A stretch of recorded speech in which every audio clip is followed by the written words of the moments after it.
राम राम। जय श्री राम। बाबा सादगी के चैनल पर आप सभी मित्रों का हार्दिक अभिनंदन है। मेरे बड़े भाई साहब हैं श्री चंदन सिंह मंडराल। उन्होंने व्हाट्सएप पे मुझे ये शानदार कहानी भेजी, जिसे मैं आपको वीडियो के माध्यम से सुना रहा हूँ। कालिदास जी घूमते घूमते बाजार की तरफ निकल गए। दूर से उन्होंने देखा कि एक महिला एक मटके के साथ बैठी हुई है और उसके पास कुछ छोटी छोटी प्यालियां भी हैं। लोग आ रहे हैं, पैसा दे रहे हैं और वो महिला प्याली में कुछ डाल रही है, जिसे पीकर वो जा रहे। कालिदास जी उस महिला के पास पहुंचे और उससे पूछा कि आप क्या बेच रही हो। तो महिला बोली, मैं पाप बेचती हूँ, मैं पाप बेच रही हूँ। कालिदास जी हैरान रह गए। ये कैसी महिला है जो कह रही है मैं पाप बेचती हूँ? ऐसा क्या बेच रही है? उन्होंने फिर सवाल किया, इस छोटे मटके में आप पाप बेच रही हो? जी हाँ, मैं 8 प्रकार के पाप बेच रही हूँ। कालिदास जी अचंभित हो गए। वो कौन से 8 पाप है वो सोच रहे थे। फिर उन्होंने सवाल किया, 8 पाप? क्या 8 पाप इस छोटे से मटके में समा गए? तो महिला बोली, जी हाँ, समा गए। कालिदास जी हैरान।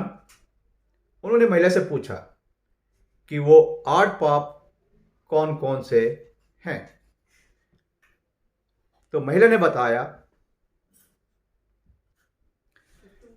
बताया इसमें जो 8 पाप हैं वो इस प्रकार से हैं: क्रोध, बुद्धि का नाश, यश का नाश, महिला एवं बच्चों के साथ अन्याय और अत्याचार,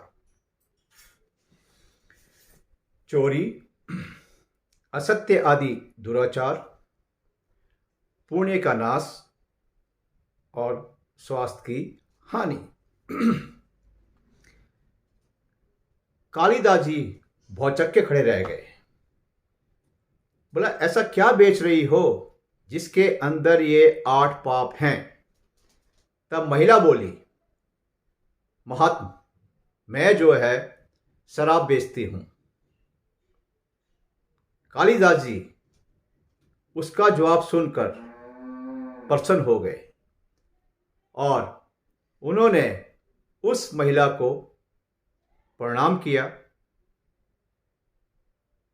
कि आपने आज मुझे कितना बड़ा ज्ञान दिया।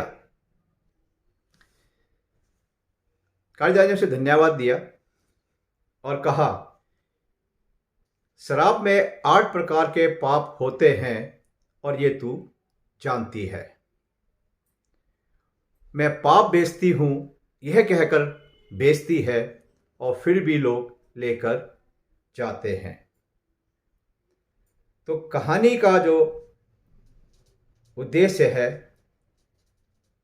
जो संदेश है, वो ये है, कई बातों के लिए आप स्वयं के सेवक बनो, दूसरों के नहीं।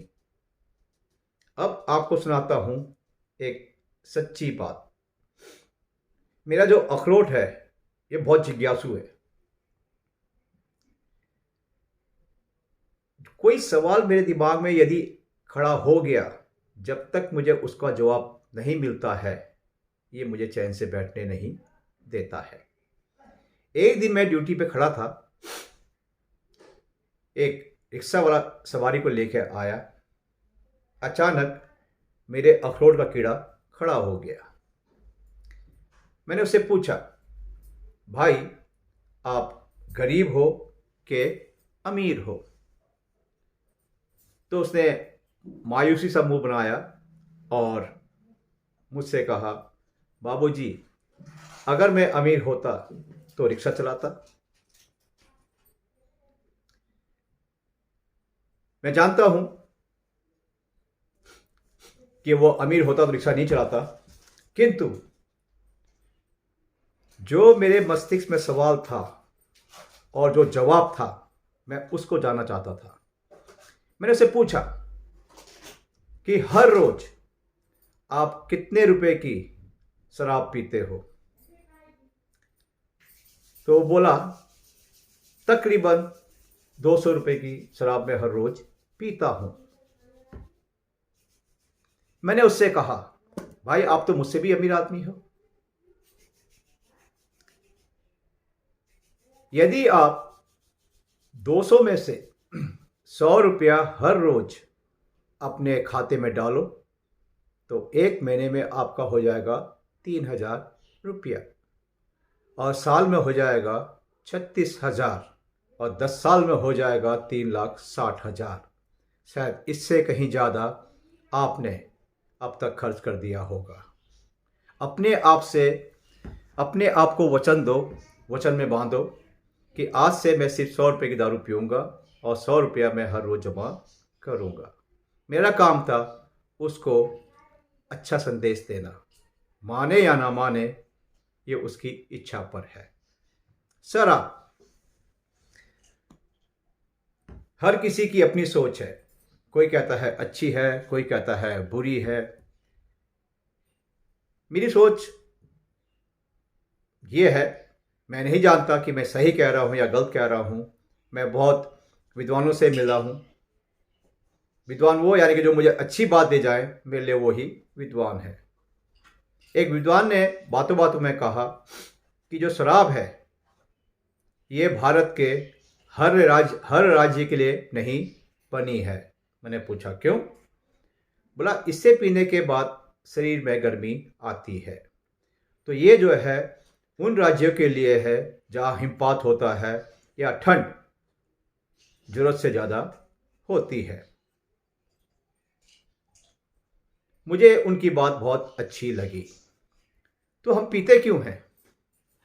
तो मेरी सोच कहती है कि मेरे पास जरूरत से ज़्यादा पैसा है जो खुजाता है,